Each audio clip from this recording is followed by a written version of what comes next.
ಸ್ನೇಹಿತರೆ, ನಿಮಗೆ ಈ ಒಂದು ಶ್ಲೋಕ ಗೊತ್ತಾ? ಶ್ಲೋಕ ಗೊತ್ತಿರ್ಬೋದು, ಆದರೆ ಅರ್ಥ ಸರಿಯಾಗಿ ಗೊತ್ತಿರಲಿಕ್ಕಿಲ್ಲ. ನನಗೂ ಕೂಡ ಆಚಾರ್ಯ ಪ್ರಶಾಂತ್ ಅವ್ರನ್ನ ಕೇಳೋದಕ್ಕೆ ಶುರು ಮಾಡಿದ ಮೇಲೆ ಗೊತ್ತಾಗಿತ್ತು.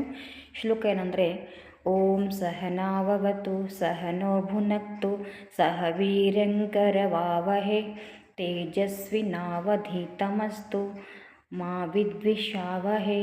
ಓಂ ಶಾಂತಿ ಶಾಂತಿ ಶಾಂತಿ. ಈ ಶ್ಲೋಕದ ಅರ್ಥ ಏನಪ್ಪ ಅಂದರೆ ಬಹಳ ಅದ್ಭುತವಾಗಿದೆ ಅರ್ಥ. ಅಂದರೆ ಒಂದು ಶಾಲೆಯಲ್ಲಿ ಶಿಕ್ಷಕ ಮತ್ತು ವಿದ್ಯಾರ್ಥಿ ತಾವು ಕಲಿತಿರ್ತಕ್ಕಂತಹ ಜ್ಞಾನ ಒಂದು ಉಚ್ಚ ಮಟ್ಟಕ್ಕೆ ಹೋಗಲಿ ಅಂತ ಭಗವಂತನಲ್ಲಿ ಪ್ರಾರ್ಥನೆ ಮಾಡ್ಕೊಳ್ತಕ್ಕಂಥದ್ದು.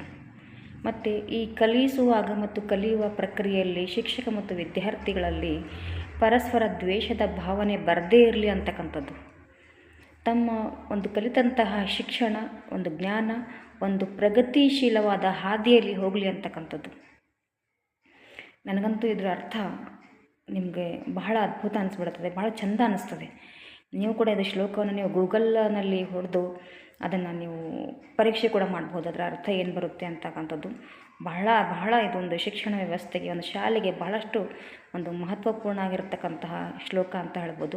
ನನಗನ್ಸುತ್ತೆ ಈ ಶ್ಲೋಕ ಪ್ರತಿಯೊಂದು ಶಾಲೆಯಲ್ಲಿ ತಮ್ಮ ಬೆಳಗ್ಗೆ ಪ್ರಾರ್ಥನಾ ಸಮಯದಲ್ಲಿ ಶಿಕ್ಷಕ ಮತ್ತು ವಿದ್ಯಾರ್ಥಿ ಇಬ್ಬರೂ ಕೂಡ ಸೇರಿಕೊಂಡು ಹೇಳಬೇಕಾಗಿರ್ತಕ್ಕಂತಹ ಶ್ಲೋಕ ಇದು. ನಿಮಗೂ ಹಾಗೆ ಅನಿಸ್ತಾ ಇದ್ದರೆ ಇದಕ್ಕೆ ನೀವು ಸಹಮತವನ್ನು ಕೊಡ್ತೀನಿ ಅಂತಂದರೆ ಪ್ಲೀಸ್ ಈ ವಿಡಿಯೋನ ಶೇರ್ ಮಾಡಿ, ಲೈಕ್ ಮಾಡಿ, ಕಮೆಂಟ್ ಮಾಡಿ ಅಂತ ಹೇಳ್ತೀನಿ. ಧನ್ಯವಾದ.